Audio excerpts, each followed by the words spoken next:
Salut les jeunes, j'espère que vous êtes en forme parce qu'aujourd'hui, nous allons parler des connecteurs. Mais tout d'abord, laissez-moi vous dire que j'ai divisé la leçon que vous avez dans votre livre en deux parties, en deux vidéos.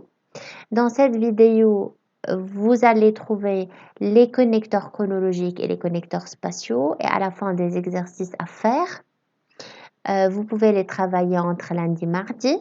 Et dans la deuxième vidéo, vous allez trouver, je parlerai des connecteurs logiques avec des exercices à faire que vous pouvez faire entre jeudi, vendredi. Ok? Je commence avec les connecteurs. Tout d'abord, à quoi ça sert? Donc, les connecteurs, ce sont des mots ou des expressions qui servent à lier entre eux plusieurs éléments.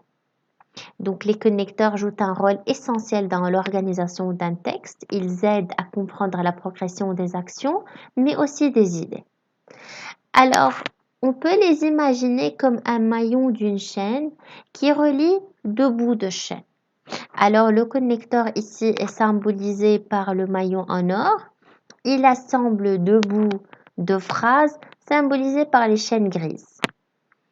Donc, c'est grâce à ce connecteur-là, grâce à ce maillon-là, ok, que il y a une relation ou bien il y a un lien entre les deux bouts de la chaîne en acier. C'est la même chose. Donc, c'est grâce au connecteur que vous pouvez faire des phrases beaucoup plus complètes et des énoncés beaucoup mieux compris. D'accord? Donc, les connecteurs appartiennent à des natures différentes, à des classes grammaticales différentes. Ça peut être un adverbe, comme autrefois, jadis, alors, ensuite, cependant, néanmoins. Maintenant, vous connaissez qu'est-ce qu'un adverbe? C'est un mot invariable qui apporte des précisions pour un verbe ou un adjectif exprimant une intensité, une quantité. Des conjonctions de subordination et de coordination. Les conjonctions de coordination qui lient les propositions sans relation de subordination, alors comme mais, ou, et, donc, or, ni et car. Et les conjonctions de subordination qui, au contraire, lient en subordonnant, comme dès que, alors que, parce que, afin que. Je commence avec les connecteurs chronologiques. Vous vous rappelez quand vous étiez petit, nous avons vu les connecteurs chronologiques dans le texte narratif. Nous avons parlé de l'étymologie du mot chronologique.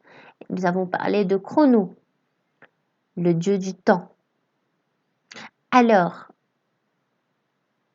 les connecteurs chronologiques situent les événements dans le temps.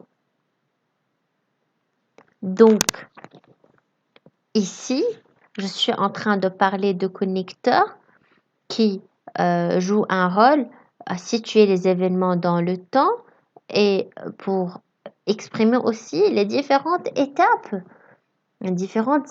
d'une action. Alors, ils sont nombreux dans le texte narratif où ils explicitent les différentes étapes de l'action. Exemple, je choisis les pierres, puis je les taille et enfin je les assemble. Donc, pour que vous sachiez que mon travail il n'est pas fait n'importe comment. Je commence à choisir les pierres, puis je les taille et enfin je les assemble. Ils peuvent marquer aussi la succession, la fréquence, la durée. Exemple, chaque jour pendant un mois, il s'est rendu sur le chantier, donc pour exprimer la durée. Regardons ensemble cet exemple. Tout d'abord, je voulais vous remercier d'être présent aujourd'hui. C'est un grand jour. Ensuite, je tenais à vous dire que d'autres réunions auront lieu. Pour conclure, je vous remercie à nouveau et je vous donne rendez-vous le mois prochain. Alors, regardez ces connecteurs-là. Tout d'abord, ensuite et pour conclure. Donc, les connecteurs les plus utilisés, nous avons les adverbes et les locutions adverbiales. Je vous rappelle qu'une locution adverbiale, une locution, c'est une suite de mots séparés, mais qui forment une unité de sens. Donc, il s'agit d'ensemble de mots séparés, mais ensemble, ils forment un sens. Donc, comme ici, pendant ce temps.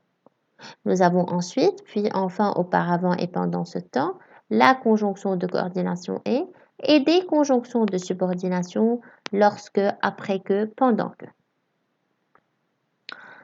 Les connecteurs spatiaux, donc les connecteurs chronologiques, ils situent les événements dans le temps. Ici, spatiaux, ils organisent et permettent de se repérer dans l'espace, utilisés le plus souvent dans les textes descriptifs. On utilise des adverbes et des locutions adverbiales. Ici, là, dessus, dessous, en haut, en bas. Exemple, ici coulait un torrent, là se dressaient les peupliers. Donc, pour qu'un texte soit cohérent, on a recours à des connecteurs chronologiques, adverbes et locutions adverbiales. Ensuite, puis alors, enfin, auparavant, pendant ce temps, une conjonction de coordination et une conjonction de subordination lorsque, après que, pendant que. Des connecteurs spatiaux, adverbes et locutions adverbiales, ici, là, dessus, dessous, en haut, en bas. Revoyez la leçon page 136-137 et je vous demande s'il vous plaît de faire exercice page 138, numéro 1 et 2. Merci pour votre attention et à bientôt.